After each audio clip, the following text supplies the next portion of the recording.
On our anniversary trip in Bali, my wife asked the tour guide to put sunscreen on her back. I was sitting 2 feet away. When I raised an eyebrow, she said loud enough for the whole beach to hear, "Relax, Mason. If you're jealous, go home." So, I did. Look, I am not saying I expected my marriage to implode on a beach in Bali, but if I am being honest, there were signs, red flags, the kind you ignore because you are too busy pretending everything is fine while your soul slowly dies inside. But that particular Tuesday afternoon, yeah, that was the moment I realized I had been married to a walking reality show for 3 years, and I had somehow become the unpaid extra nobody bothered to tell about the script changes. The beach was perfect, I will give it that. White sand that looked like it had been photoshopped into existence. Water so blue it made you question if God had a thing for tropical screensavers, and palm trees swaying like they were auditioning for a Corona commercial. Talia had been talking about this trip for months, showing me Instagram posts from influencers who had apparently found enlightenment between cocktails and selfies. I should have known better. I should have realized that any vacation requiring that much aesthetic planning was probably going to end with me questioning my life choices. We had been there for 2 days, and honestly, it had not been terrible. Sure, Talia had spent approximately 90% of her time positioning herself for the perfect shot. And yes, I had become her personal photographer, lighting consultant, and human tripod, but whatever. Marriage is about compromise, right? She gets her Instagram content, I get. Well, I was still figuring out what I got, but I am sure it was coming. Then came the sunscreen incident. We were set up on our beach loungers, the expensive ones Talia had insisted we rent because apparently regular beach chairs were too basic. And I was actually relaxing for once. I had a beer that was still cold, a book I was pretending to read, and the sun doing that thing where it makes you feel like maybe life is not so bad after all. That is when Talia sat up, did that hair flip thing she does when she is about to make a decision that will definitely affect me, and looked around like she was shopping for something. "Mason," she said in that tone, that immediately activated my fight or flight response. "I need someone to put sunscreen on my back." Now, I know what you are thinking. You are thinking, "Mason, you idiot. That is your job. You are the husband. That is literally husband duties 101. And you would be right. Except here is the thing. I was literally sitting 2 feet away from her. 2 feet. I could have reached over and done it without even putting down my beer. It would have taken 30 seconds max. But Talia was not looking at me. She was looking at Zane. Zane was our tour guide. And let me paint you a picture. This guy looked like he had been assembled in a lab specifically designed to make married men feel inadequate. He was 6'2", had abs you could grate cheese on, and somehow his skin had achieved a level of tan that suggested he was possibly part golden retriever. He wore board shorts that hung off his hips like they were afraid of commitment. And I am pretty sure his hair had its own sponsorship deal with some organic coconut oil company. The guy was basically a walking thirst trap. And he knew it. "Hey Zane," Talia called out, waving him over like she was hailing a cab in Manhattan. "Could you do me a huge favor?" I watched this happen in real time, folks. I watched my wife, the woman I had pledged my life to in front of 200 people in an open bar, completely bypass me to ask Captain Protein Shake to rub lotion on her back. And Zane, bless his clueless, chiseled heart, jogged over with a smile that belonged on a toothpaste commercial. "Sure thing," he said. All sunshine and good vibes. And probably zero awareness that he was about to become a supporting character in my marital breakdown. Talia handed him the sunscreen, the expensive organic kind that cost $40 and supposedly had anti-aging properties, and lay down on her stomach.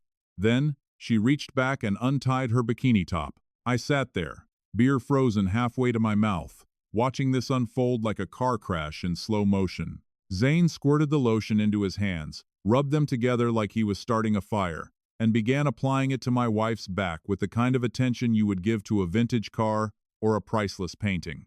That is when I raised an eyebrow. Just one. A single eyebrow of, "Are you freaking kidding me right now?" Talia must have felt it because she turned her head toward me, and I swear to God, she had this smile on her face. Not an apologetic smile, not an oops, I probably should have asked you first, smile. No, this was a smile that said, I know exactly what I am doing, and I am enjoying your discomfort. Then she said it loud enough that not only did I hear it, but so did the couple from Minnesota 3 loungers down, the group of Australian backpackers playing volleyball, and probably a few dolphins out in the bay. Relax, Mason. I just asked him to put sunscreen on my back. If you are jealous, go home. The beach got quiet, not nature documentary quiet, but that specific kind of quiet that happens when people are pretending they are not listening while absolutely listening to every single word. Zane's hands paused for half a second. Even he knew that was brutal. But then Talia laughed, and he laughed, and suddenly everyone was laughing. Everyone except me. I sat there, beer still in hand, sunglasses hiding what I am sure was a face that could have launched 1,000 divorce attorneys. Someone from the Australian group actually said, "Oof," loud enough for me to hear. The Minnesota couple exchanged a look that clearly communicated, "Thank God that is not us." Even Zane looked uncomfortable, though he kept rubbing that sunscreen like his job depended on it. Talia was still smiling, soaking in the attention like it was vitamin D. She had gotten exactly what she wanted. A moment, an audience, a story she could probably twist into something funny later. My husband got jealous over sunscreen, would make a great caption for whatever sunset photo she posted tonight. I did not argue. I did not make a scene. I did not give her the satisfaction of looking hurt or angry or anything that she could use as ammunition later. I just nodded, took a long sip of my beer, and thought to myself with crystal clear certainty, oh, I will. I will go home. Not because I am jealous, not because I cannot handle her being friendly, but because I just realized something fundamental.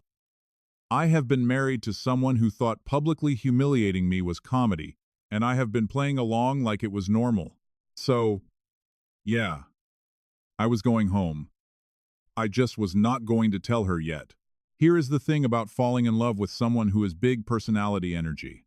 At first, it is intoxicating, like mainlining espresso mixed with fireworks and a little bit of danger. You feel alive. You feel like you have won some kind of lottery where the prize is never being bored again. What they do not tell you is that eventually you are going to crave decaf and silence like a desert wanderer craves water. I met Talia at my buddy Eric's wedding reception. Not during the ceremony, mind you. She showed up fashionably late to that, making an entrance that had half the guests turning around to see who was disrupting the vows. No. I met her at the reception at the bar, where she was trying to convince the bartender that a vodka soda with a splash of champagne and 3 lime wedges, not 2, not 4, exactly 3, was a totally normal drink order and not the beginning of a psychological profile. The bartender looked like he was contemplating a career change. I was standing there waiting for my whiskey, trying not to laugh, when she turned to me and said, "Do not judge. I know what I like, and I refuse to settle for mediocrity in my cocktails or my life." That line should have been cringe. It should have sent me running toward the exit like the building was on fire. But the way she said it with this smile that was half serious and half making fun of herself got me. She had this energy that made you want to lean in closer, like she was about to tell you a secret that would change your whole perspective on life. "Fair enough," I said, grabbing my whiskey. "I respect the lime specificity." "Mason," she read from my name tag. Yeah, Eric had made everyone wear name tags like we were at a corporate mixer, because apparently traditional weddings were not awkward enough. Let me guess, you are the friend who gives practical gifts. Probably got them a toaster. KitchenAid mixer, actually. Metallic silver. Very practical. She threw her head back and laughed like I had just performed a comedy special. "See, I knew it. You are one of those guys who thinks matching towels are romantic. Matching towels are extremely romantic. Shows commitment, attention to detail." We ended up talking for 3 hours. Well, she talked for 3 hours and I listened, laughed, and occasionally contributed a sentence or two. She told me about her job in marketing, her dreams of starting her own consulting firm, Her theory that people who say they do not like cilantro are just genetically boring. She was magnetic. The kind of woman who could make a funeral feel like a karaoke night. Which, now that I think about it, she probably would have tried to organize. Talia was bold, funny, and had this sparkle that made you forget common sense existed. When she talked, she used her whole body, hands gesturing wildly, eyes lighting up, head tilting at angles that somehow emphasized every point she was making. She was confident without being arrogant, self-assured without being dismissive. She knew she was attractive, but she wore it like a comfortable jacket, not like a weapon. That night, she got the DJ to play 3 songs that absolutely did not fit the wedding vibe, convinced the bride's grandmother to do a shot of tequila, and somehow made me feel like I was the most interesting person in the room, even though I had barely said 20 words. By the end of the night, I had her number, a date scheduled for Thursday, and the distinct feeling that my life was about to get a lot more interesting. And for the first year, maybe even the first 2 years, it was great. Talia's confidence was sexy. She would walk into a room and own it, not because she was trying to prove anything, but because she genuinely felt comfortable in her own skin. She would strike up conversations with strangers, turn awkward social situations into adventures, and make mundane activities like grocery shopping feel like we were on some kind of mission. But somewhere along the line, and I swear I cannot pinpoint exactly when it happened, her confidence mutated. It evolved from this natural self-assurance into something else entirely. Something that required an audience, something that needed constant validation and attention like plants need sunlight, except way more annoying, and with worse consequences for everyone involved. The mirrors came first. We would be walking past a storefront, and she would stop, not to look at what was being sold, but to check herself out in the reflection, adjust her hair, change her angle, take a selfie, then another one, then 5 more. Because the lighting is perfect here, Mason, you would not understand. I would stand there like security detail, holding her purse and whatever shopping bags we had accumulated while she performed what I can only describe as a one-woman photo shoot for an audience of nobody. Tourists would walk around us. Shop employees would watch through the window, and I would check my phone, check the weather, check my will to live. Okay, got it, she would finally say. Then show me 12 nearly identical photos. Which one should I post? They look the same. They always look the same. But God forbid I said that. Then came the Wi-Fi addiction. Every restaurant, coffee shop, or hotel we walked into, her first question was not about the menu or the amenities. It was, what is the Wi-Fi password? She needed to post. She needed a story. She needed to check her engagement metrics like a day trader watching the stock market. Breakfast posted, lunch posted, that weird cloud that kind of looked like a dolphin posted with 3 hashtags and a caption about finding magic in everyday moments. Meanwhile, I am sitting across from her trying to have an actual conversation, competing with 847 followers and losing badly. The worst part was the men. And look, I am not some insecure dude who loses it every time another guy exists in my wife's vicinity. I have eyes. I know Talia is attractive. I know men are going to look. That is fine. That is normal. What is not normal is when your wife treats every male interaction like an audition for a role in a romantic comedy where I am not even a supporting character. We would be at a bar and the bartender would ask what she wanted to drink. Simple transaction, right? Not for Talia. She would lean forward, make intense eye contact, laugh at absolutely nothing funny, and somehow turn "I'll have a glass of rosé" into a 15-minute conversation about his journey in the beverage industry. Meanwhile, I am sitting there like a potted plant, wondering if I should just order for myself or wait until she is done performing. At parties, she would work the room like a politician on election night. Every group needed her commentary, every guy needed her attention, and if someone did not immediately respond to her energy, she would try harder, laugh louder, touch their arm more, stand closer. It was exhausting to watch, and even more exhausting to be married to. I am just being friendly, she would say whenever I brought it up. You are being jealous and insecure. There it was. The defense that made me the villain for noticing that my wife treated every social situation like a performance where she was both the star and the director. I was not jealous. I was tired. There is a difference. She loved attention like I love silence, passionately, excessively, and usually at the wrong time. And maybe that should have been my sign. Maybe I should have realized that someone who needs constant external validation is eventually going to run out of ways to get it from just one person. Maybe I should have understood that confidence that needs an audience is not really confidence at all. But hindsight is 20/20, and I was too busy being the supporting character in her never-ending show to see that I had stopped being a husband and started being a prop. The problem with Talia's friend group was not that they were bad people. They were not evil or malicious, or plotting world domination from a secret lair. The problem was that they were exactly like her. Attention-seeking chaos coordinators who thought influencer was a personality type and that documenting every single moment of their existence was somehow a public service. There was Sophia, the loud one, and I do not mean loud like speaks up in meetings loud. I mean loud like has never had an inside thought in her entire life loud. The kind of person who laughs at maximum volume regardless of whether something is actually funny, who tells stories that require her to stand up and act out all the parts, who treats every conversation like she is performing for an invisible audience that is definitely going to give her a standing ovation. She had opinions about everything: your outfit, your drink choice, your zodiac sign, your childhood trauma, and she shared them with the enthusiasm of someone who genuinely believed the world was waiting for her take on literally anything. Then there was Luke, the wannabe DJ.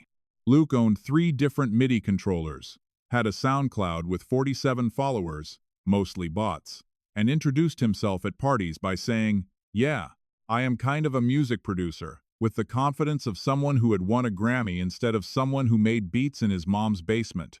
He wore festival wristbands from events that happened 3 years ago, had strong opinions about the scene, and constantly tried to get everyone to listen to his new track, which always sounded exactly like his old track, but with different laser noises.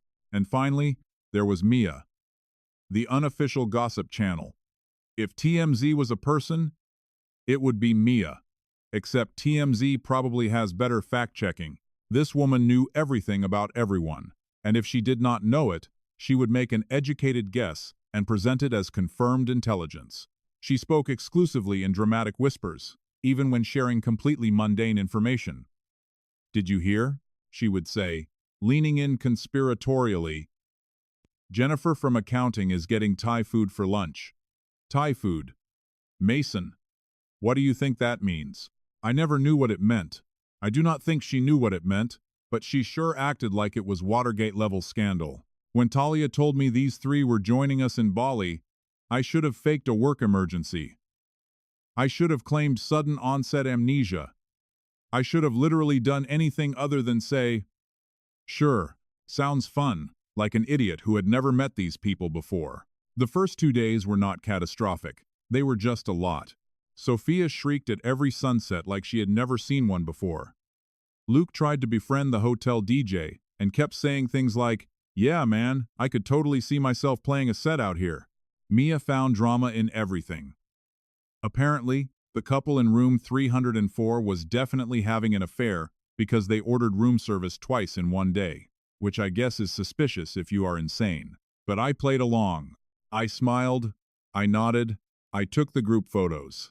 I pretended that spending my vacation with 3 people who treated real life like a reality show was exactly what I had signed up for. Marriage is about compromise, right? Talia wanted her friends there, so her friends were there. I could survive a week. I had survived worse, like that time I went to her company retreat and had to do trust falls with her boss, who smelled like pepper and regret. Then Zane entered the picture, and suddenly my vacation became a front-row seat to my own humiliation, directed by my wife and produced by her Greek chorus of enablers. Zane was the tour guide the resort assigned to our group. The first time I saw him, he was standing on the beach at sunrise doing yoga or tai chi or some kind of slow-motion interpretive dance with the ocean. The guy was shirtless, obviously, because I am pretty sure he was contractually obligated to be shirtless at all times. He was tan in that way that suggested he had never been indoors, had tattoos that probably meant something deep in a language he did not speak, and moved with the kind of easy confidence that comes from knowing you are exactly what every romance novel describes when they say chiseled. His hair was that perfectly messy style that takes either zero effort or 2 hours and $75 worth of product. I genuinely could not tell which. He had one of those smiles that belonged in a teeth-whitening commercial, and he spoke with this Australian-adjacent accent that made everything sound like an adventure even when he was explaining the buffet hours. "Hey everyone," he said, approaching our breakfast table like he was hosting a morning show. "I am Zane. I will be your guide for the week. We have got some amazing experiences lined up. Snorkeling, temple visits, a sunset cruise. Going to be legendary." Sophia practically vibrated out of her chair. "Oh my God. Hi. I am Sophia. This is Mia. That is Luke. And that is Talia and Mason." I got a casual head nod. Everyone else got the full wattage smile. "Beautiful," Zane said, and I swear he was looking at Talia when he said it. "Love the energy already. This is going to be a great week." That is when I should have known. That is when the universe was sending me a clear signal that said, "Mason, buddy, maybe fake that work emergency now before this gets worse." But no, I sat there drinking my coffee, thinking everything would be fine. It was not fine. Over the next few days, I watched my wife transform into a version of herself I had never seen before. Or maybe I had seen it, and I had just been too dumb to notice. Every time Zane was around, which was constantly because he was literally our tour guide, Talia became someone else.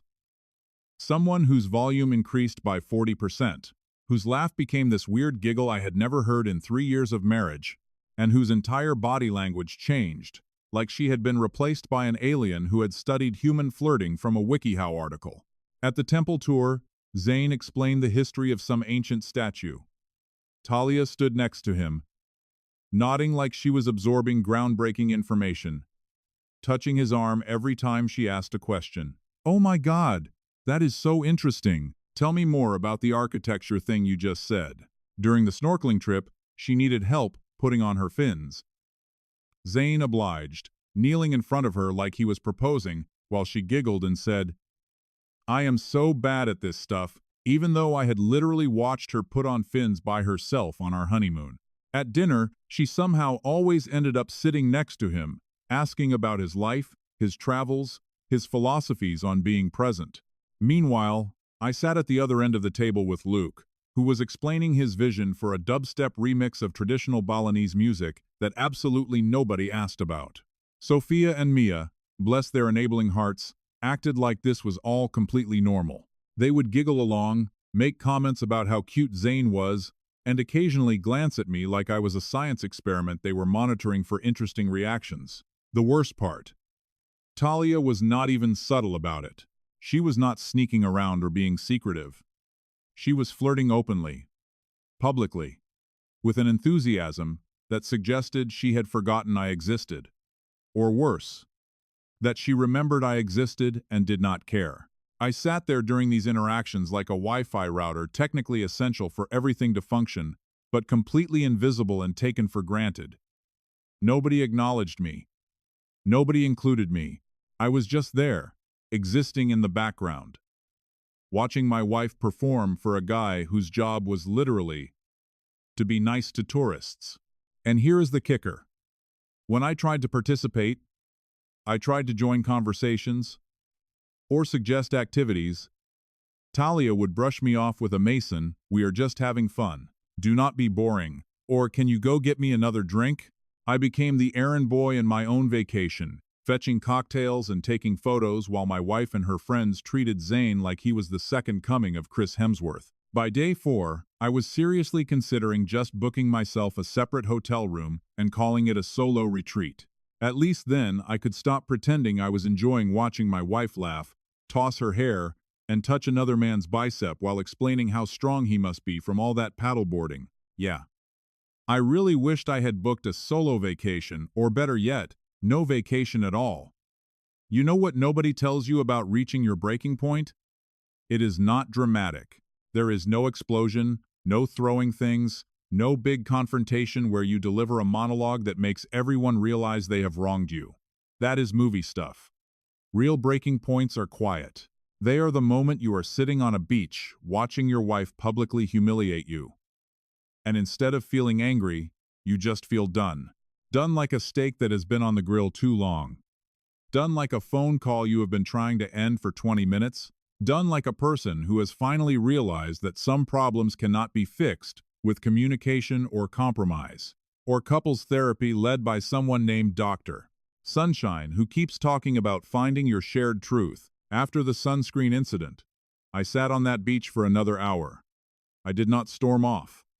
I did not make a scene. I just sat there, finished my beer, and watched the waves do their thing while my brain processed what had just happened and what I was going to do about it. Talia and her crew had moved on to playing volleyball with Zane and some other tourists, shrieking and laughing like they were filming a commercial for tequila or poor life choices. Sophia kept yelling, "Get it, girl!" every time Talia made contact with the ball. Mia was taking photos from every angle like she was documenting a National Geographic special. Luke was trying to explain the physics of the perfect serve to anyone who would listen.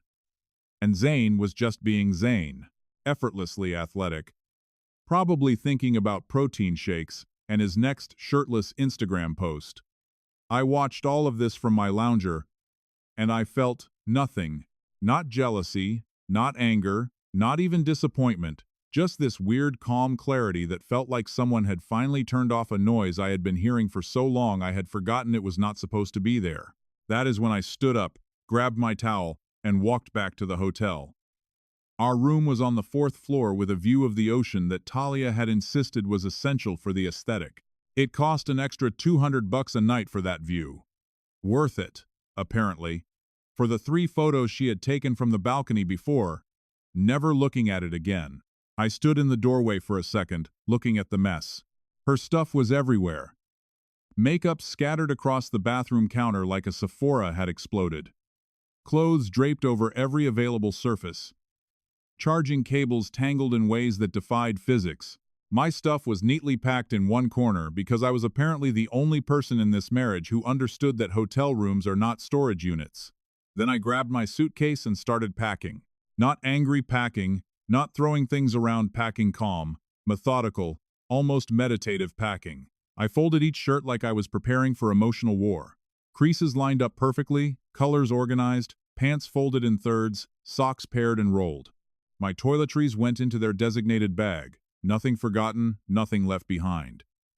There is something powerful about packing quietly. It is a level of cold that yelling can never achieve. Yelling is hot anger. It burns fast and people can dismiss it as you losing control or being dramatic. But quiet packing, that is calculated. That is a decision. That is the sound of someone who has thought it through and is not changing their mind. I zipped up my suitcase and pulled out my phone. American Airlines had a flight leaving Bali at 11 o'clock tomorrow morning. It had a layover in Tokyo and another in Los Angeles, which meant I would be traveling for approximately 1,000 years. But I did not care. I booked it business class because, screw it.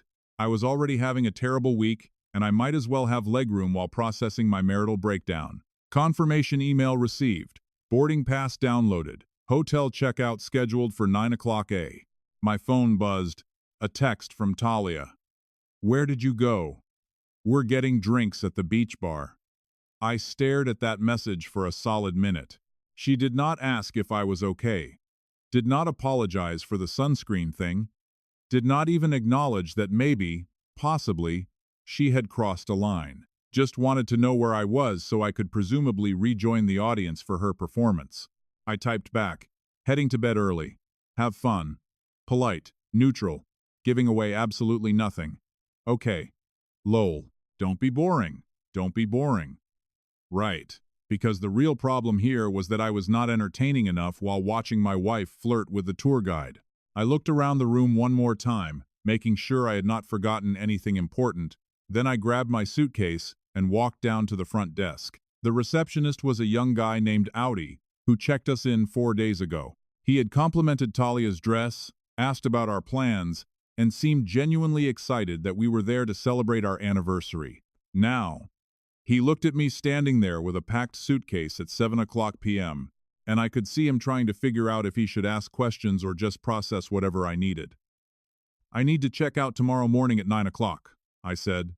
"Just me. My wife is staying for the rest of the week." He nodded slowly, typing something into his computer. "Of course, Mr. Hartley. I'll prepare your bill. Will you need transportation to the airport?" "Yes, please." "Flight leaves at 11 o'clock. More typing. All set. Is there anything else I can help you with?" I almost laughed. What could he possibly help me with? Did they have a service for your wife humiliated you in public and you are fleeing the country? Was there a spa treatment for that? "No, that's it. Thanks." I went back upstairs and sat on the balcony with a beer from the minibar that cost $12 and tasted like regret. The ocean looked the same as it had this morning. Beautiful. Peaceful. Completely indifferent to human drama. The sun was setting, painting everything in those golden hour colors that Instagram influencers lose their minds over. My phone buzzed again. Another text from Talia. "Zane's taking us to this amazing restaurant. You should come." I sipped my $12 beer and did not respond. An hour later, "Hello? You're being weird." Still did not respond. Another hour. "Fine. Be childish. We're having fun without you anyway." I turned off my phone. Here is what I learned about arguments over 3 years of marriage. The person who talks more loses. The person who gets emotional loses. The person who tries to explain their feelings loses because the other person will twist it, gaslight it, make you feel crazy for caring. They will tell you you are overreacting. Being sensitive. Cannot take a joke. But silence. Silence is undefiable. You cannot argue with silence. You cannot gaslight nothing. You cannot make someone feel crazy for saying absolutely nothing at all. Around 11 o'clock, I heard voices in the hallway. Talia and her friends, loud and definitely drunk, laughing about something that was probably only funny to people who had had 6 cocktails. I heard her keycard beep, the door open, then her footsteps stopping when she saw my packed suitcase by the door. "Mason," she sounded, confused, not concerned. "Why is your stuff packed?" I was lying in bed, eyes closed, pretending to be asleep, method acting at its finest. "Mason," louder now with an edge of annoyance. "Are you seriously asleep at 11 o'clock? We just got back." I did not move, did not respond, just kept breathing slowly and evenly, like I was the most peacefully sleeping person in the history of sleep. I heard her huff, mumble something about me being no fun, then stumble into the bathroom. The sink ran, more stumbling, then she climbed into bed and within 5 minutes she was snoring lightly, probably dreaming about her Instagram engagement or Zane's abs or whatever occupied the mind of someone who thought humiliating their spouse was peak comedy. I lay there for another hour, eyes wide open, staring at the ceiling fan going in slow circles. Tomorrow morning at 9 o'clock, I would walk out of this hotel, I would get in that car to the airport, I would fly home. And the best part? She had no idea it was coming. Silence, I discovered, was not just golden. It was cheaper than therapy, more effective than yelling, and way more satisfying than any argument I could have possibly won. My alarm went off at 7:30 a.m., which in Bali vacation time is basically the middle of the night.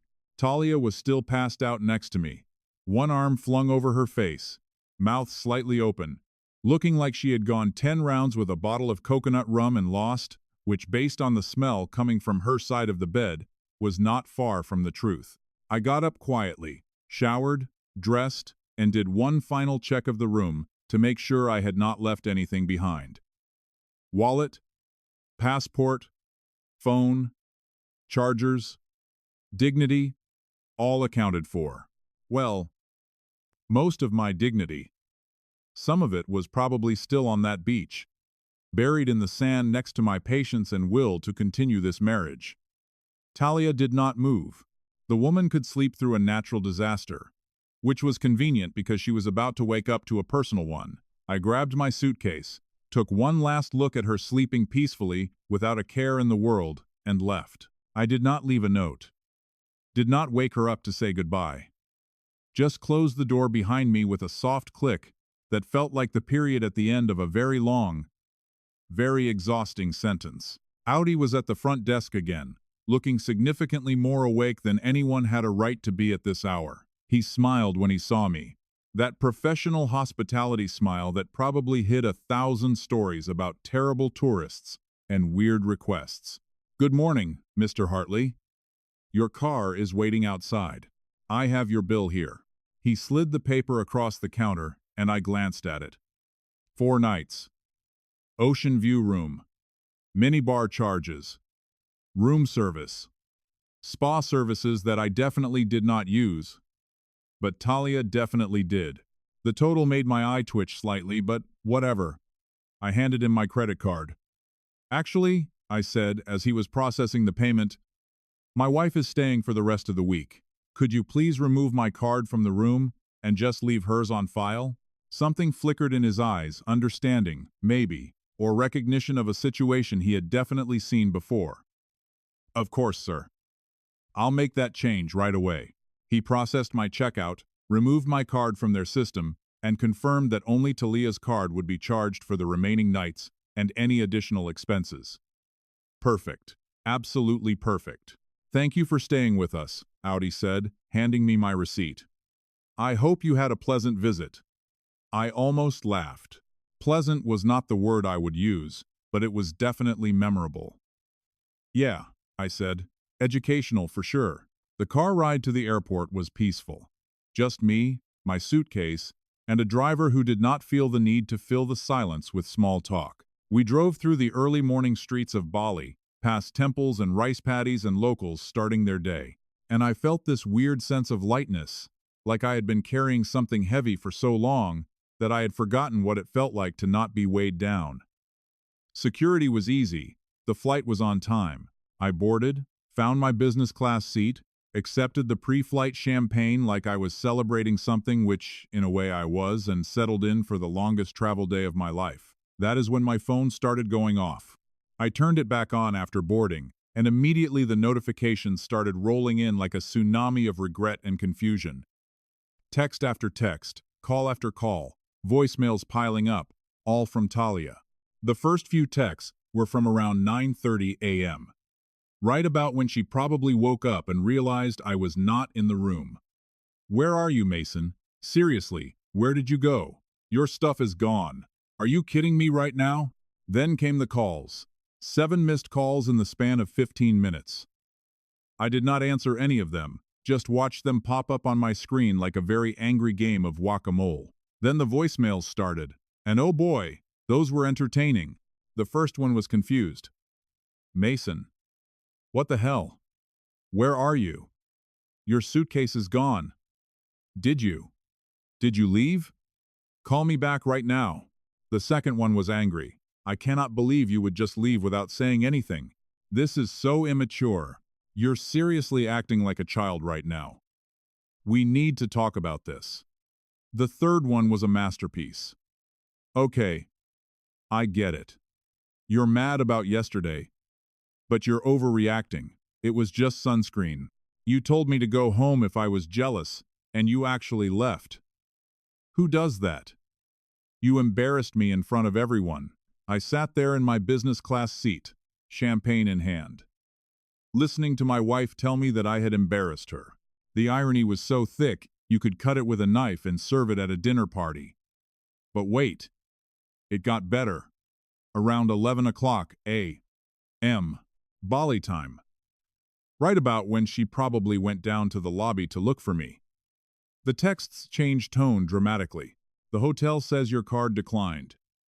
Mason, they're saying your card isn't on file anymore. My card isn't working either. Can you call them and fix this? Mason, this isn't funny." I had to put my phone down because I was laughing so hard that the flight attendant asked if I was okay. My card did not decline. I removed it from the account entirely, and her card was not working because, well, Talia had a spending problem and maxed out her credit card approximately every other month. I usually just paid it off because it was easier than dealing with the drama, but I guess she had forgotten about that little detail. The next voicemail was pure panic. Mason, please. I'm at the front desk and they're saying I need to pay for the rest of the week up front and my card isn't going through and your card is gone and I don't understand what's happening. Can you please just call me back, please? Then came my personal favorite text message.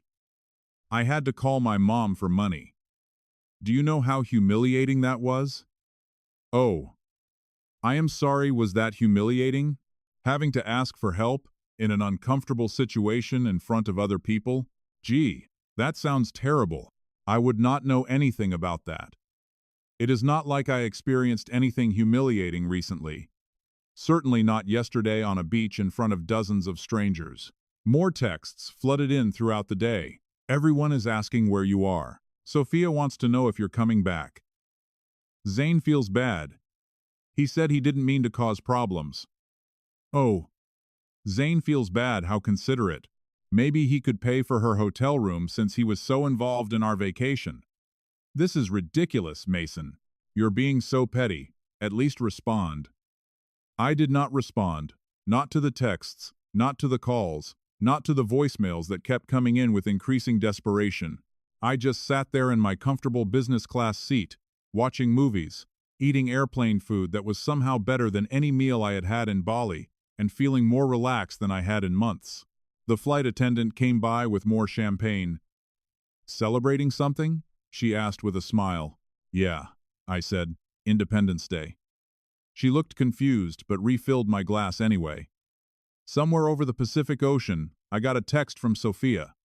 Dude, she's freaking out. She's crying. What happened? I almost responded, almost. But then I remembered that Sophia was part of the problem. She laughed yesterday. She had enabled it. She had treated my humiliation like entertainment. Delete. Luke texted too. Bro, she's crying at the front desk. Her card declined. This is harsh. Man, was it harsh? Or was it the natural consequence of telling your husband to go home if he did not like watching you flirt with another man? I guess it depended on your perspective. Mia, always the gossip scent. Oh my God, what is happening? Talia won't tell us anything, but she's upset. Spill. Yeah, I was not spilling anything to someone who would probably turn it into a group chat soap opera within 10 minutes. By the time we landed in Tokyo for the layover, I had 47 unread messages and 13 missed calls. I read through them while waiting for my connecting flight, sipping terrible airport coffee that somehow tasted like victory.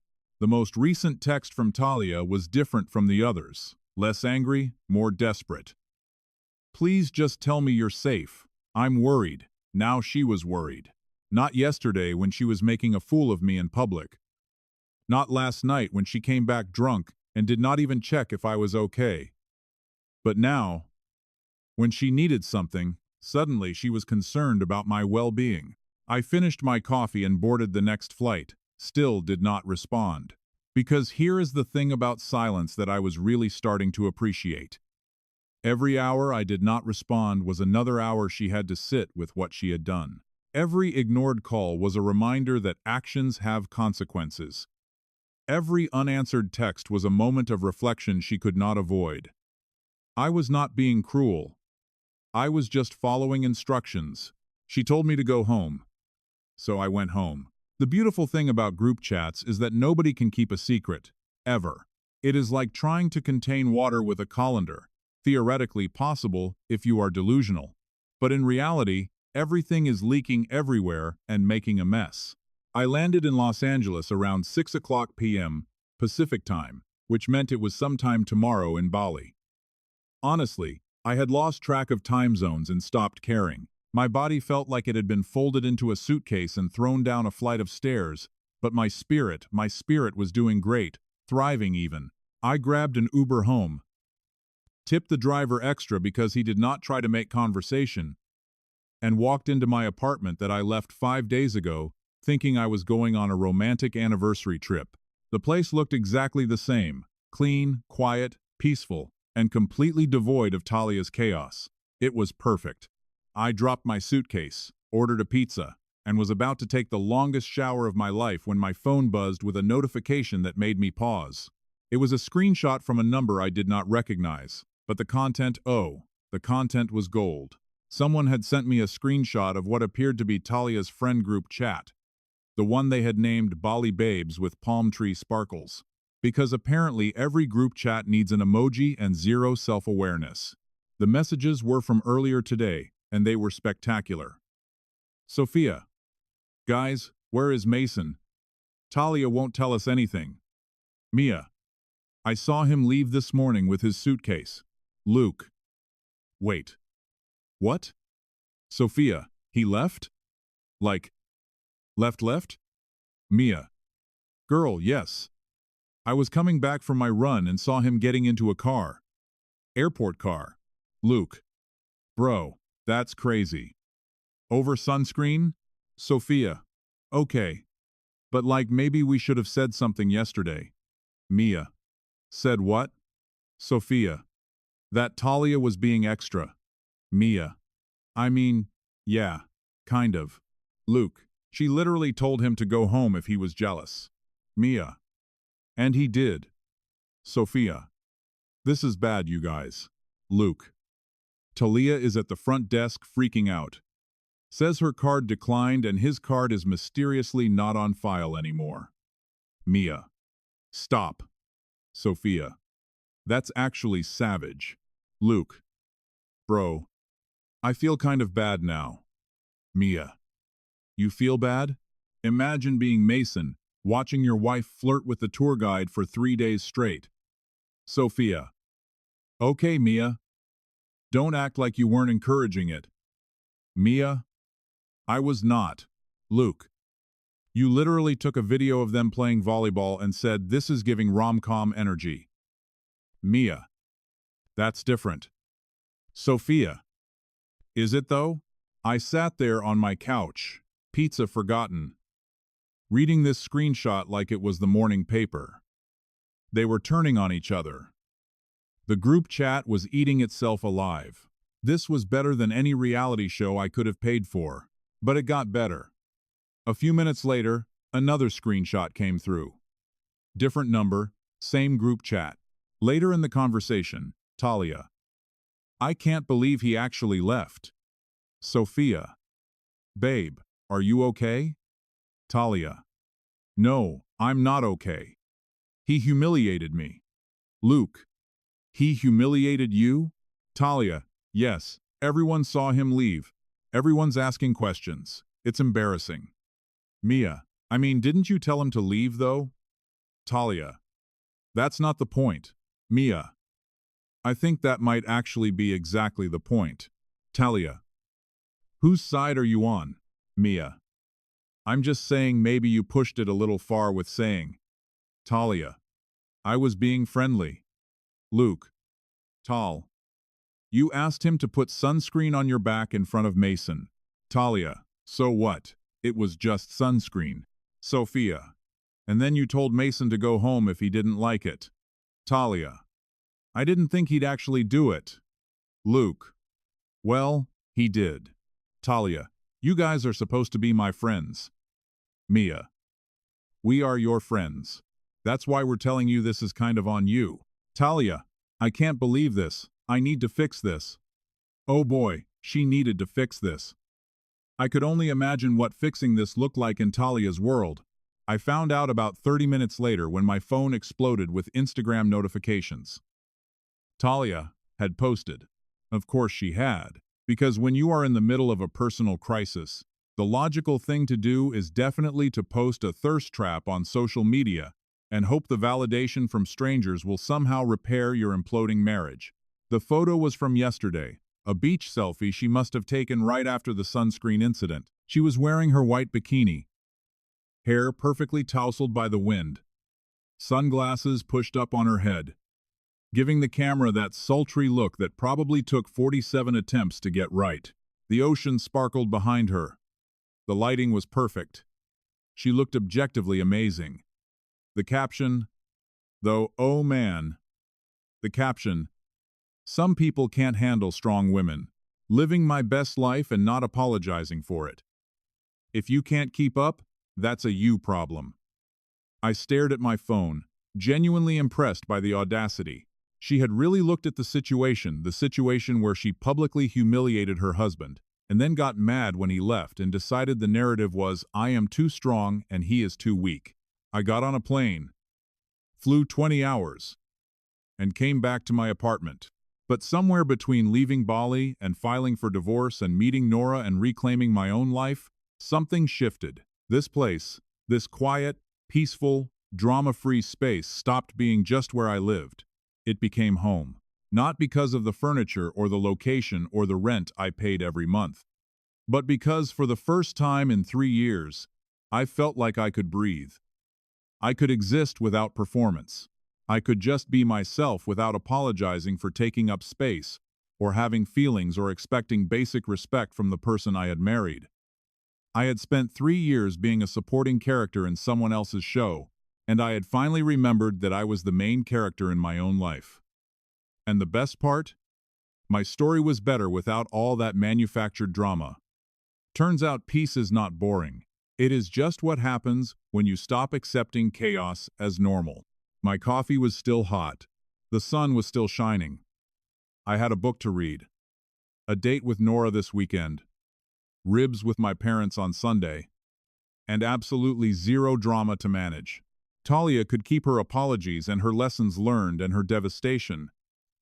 I did not need any of it. I did not need closure or revenge or even acknowledgement that she had been wrong. I just needed what I had right now. My coffee, my quiet, my peace. So, yeah, maybe I did go home like she told me to, but for the first time in a long time, it actually felt like home. And I was not going anywhere.